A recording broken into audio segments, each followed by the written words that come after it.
Shoshana Walsh, who has been covering this scandal since day one and has covered Chris Christie for years.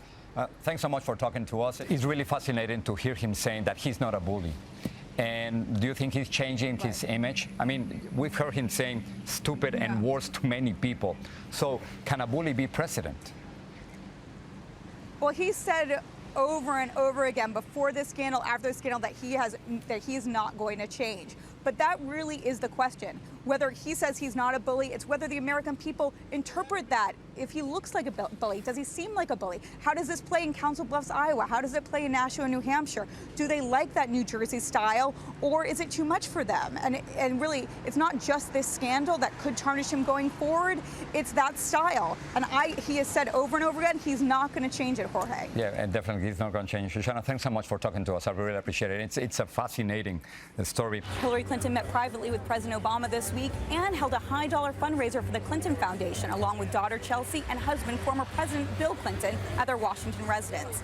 In Philadelphia, Shoshana Walsh, ABC News. The city wouldn't respond directly to the family's concerns, but stressed that the sifting of this new material shows that they are fulfilling their promise to the families to try to identify as many World Trade Center victims as possible using the latest technology. At Fresh Kills, Shoshana Walsh, New York 1. 6 and I say they will stay open for the remainder of the shutdown, and with the Republicans in Congress and the president still deadlocked, it looks like these workers could be playing political ping pong for quite a while to come. Shoshana Walsh, ABC News, Washington. I want to bring in ABC's Shoshana Walsh in Washington to talk a little bit more about this. Tell me a little bit about Creigh Deeds and the political role that he's played in the state of Virginia. Well, he's most widely known for his quite a significant loss in 2009 to Bob McDonnell. He lost by 18 points. That race, though, a very publicly watched race, though, was it not? It was, and he gave several interviews afterwards that it was very difficult to stomach that kind of huge loss, even through friends. And so this is just another absolutely tragic situation. But yes, it was a very significant, widely watched race, and he lost by a huge margin. Experts are warning consumers who signed up for coverage on the government healthcare website to call their new insurance companies just to make sure they're enrolled. And then there are those who were unable to sign up at all. ABC's Shoshana Walsh has more from Washington. 25-year-old Desiree Holler came to the Martin Luther King Jr. Memorial Library this week to sign up for Washington, D.C.'s healthcare exchange in person. She had no luck online or on the phone. I was screaming for a little bit. Holler met with a so-called healthcare navigator who helps with the process. This is like deja vu. I got really far, then it just crashed on me. It just feels better to wait in person and actually dealing face-to-face with someone. So I also had issues on the phone lines as well, but issues all around. Server issues made it impossible at first for Holler to sign up. Ultimately, she was successful. Not so for 56-year-old Liz Meitner. She said she has been trying to enroll since day one, October 1st. I'm almost in shock. It's just hard to believe that they could be so inefficient with something so important, absolutely important. I'm grateful I don't have a serious chronic life or death condition. She waited at the library for 5.5 hours, but still has no definitive answer on whether she will have health insurance starting January 1st. Healthcare shoppers were trying to enroll up until the last minute. In the final days before the deadline, the administration says they had about 2 million visits to healthcare.gov and over 250,000 calls. Shoshana Walsh, ABC News, Washington. And now we're joined by Shoshana Walsh, who has been traveling across the country for ABC reporting on this issue. Shoshana, thanks so much for having you here. Thank you, Jorge.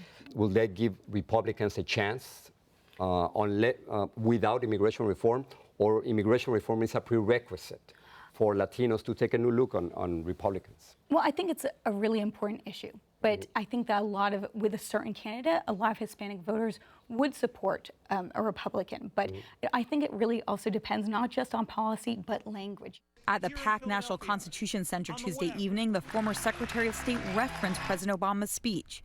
Hillary Clinton again expressed her support for his efforts on Syria and to hold the Bashar al-Assad regime accountable. That violates a universal norm at the heart of our global order, and it demands a strong response from the international community led by the United States. This debate is good for our democracy. The former and possibly future presidential candidate was awarded the organization's 2013 Liberty Medal at the event hosted by ABC's Elizabeth Vargas. Clinton focused her remarks on the dangers of partisan gridlock. When we let partisanship override citizenship, when we fail to make progress on the challenges facing our people here at home, our standing in the world suffers. The event also featured a performance from singer Amy Mann. And another possible presidential candidate, Jeb Bush, the chairman of the National Constitution Center, also spoke.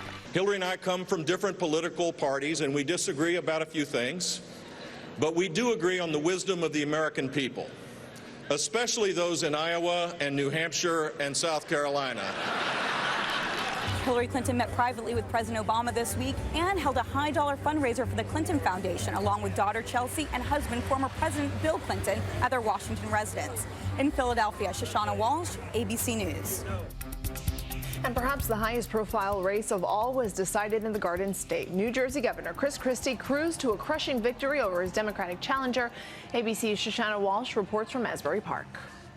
Chris Christie has won re-election in New Jersey, decisively beating his opponent, Democratic State Senator Barbara Buono.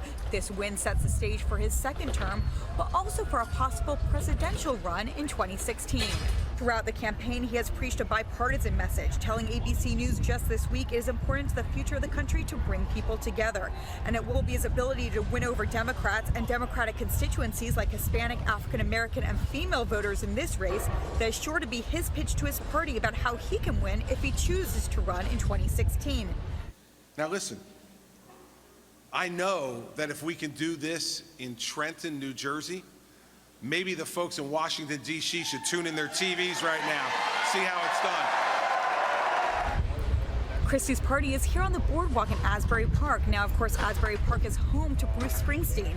And who's the boss's biggest fan? Well, Chris Christie. Former Congresswoman Gabby Giffords and her husband are on a multi-state tour through next Monday, and they are trying to reverse the gun control setbacks of earlier this year. And they're getting their message across in a somewhat surprising way. ABC's Shoshana Walsh joins us from Washington with more. Good morning, Shoshana. Good morning, John and Ty. Former Arizona Congresswoman Gabrielle Giffords and husband Mark Kelly kicked off their Rights and Responsibilities tour this week, aiming to pressure senators who voted against background check legislation in April to change their vote. To kick off the tour, Giffords stopped at a shooting range in Las Vegas and shot a gun for the first time since that tragic day in Tucson 2.5 years ago when she was shot in the head. She showed no fear. I want to introduce you all to the woman who inspires me every single day. Kelly got in some target practice as well, launching their 7-day, 7-state bus tour to push for expanded background checks. Their message, we want gun control, we are not anti-gun. Democrats and Republicans, everyone, we must do something. Fight, fight, fight. They're making stops across the U.S. to Alaska, North Dakota, New Hampshire, and Ohio, as well as stops in North Carolina and Maine, where they will thank senators for casting their votes for tougher background checks, those that ensure gun sales at gun shows go through the same background checks as those bought in stores. The couple are also meeting with community leaders in these states, hoping to spread their message of what they call reasonable gun control. They launched Americans for Responsible Solutions in January after the Sandy Hook school shooting. Through our research, we have found that a lot of criminals buy guns at gun shows and over the internet, and that needs to change. An ABC News poll in April showed 86% of Americans support extending background checks to gun sales at gun shows and online.